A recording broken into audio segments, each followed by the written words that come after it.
Children grow and develop in many ways. For example, they develop movement, they develop language.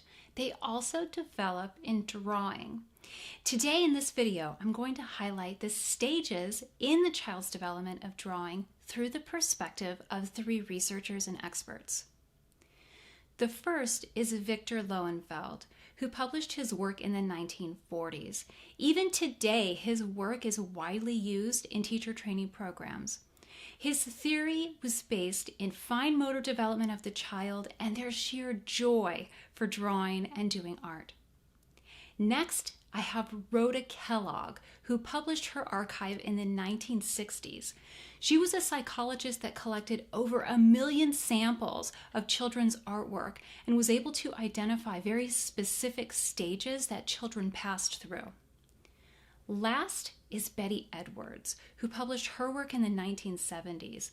She was an artist who developed a method of drawing based on neuroscience, and her theory is centered around the importance of symbols in the child's art.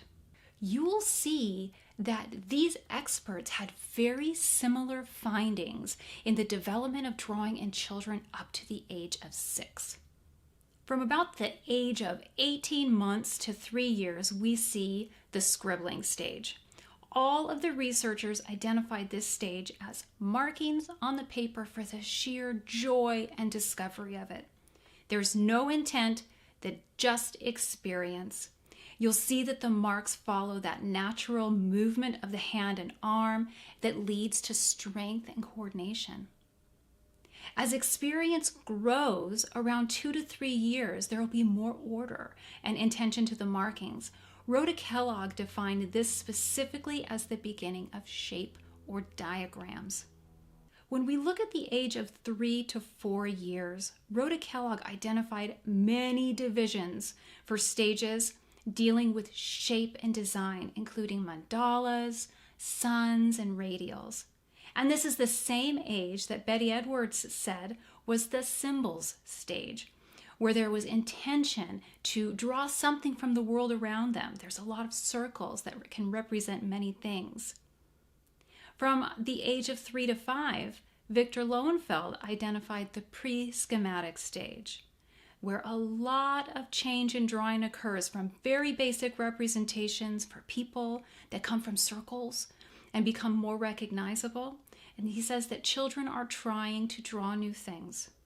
At about 4 to 5 years of age, Betty Edwards identified a stage she called Pictures That Tell Stories, where the child begins storytelling in their art by changing elements for emphasis, like making certain items larger than others. At the same age, Rhoda Kellogg identified the pictorial stage, with several levels of complexity, where the child starts to draw plants, buildings, cars, and people. Now, at 5 to 6 years is when Victor Lowenfeld identified what he called the schematic stage, where we see objects that sit on a baseline at the bottom of the paper. There's order and relationship to the other items in the drawing. For this same age range, Betty Edwards called this the time of the landscape stage, because a set of developed symbols are being used. A sun in the corner, a green line at the bottom edge to represent the land, and a blue line at the top to represent the sky.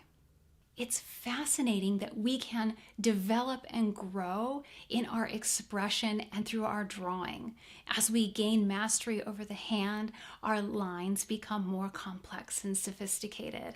As we become better observers, we can incorporate more symbolism into our work.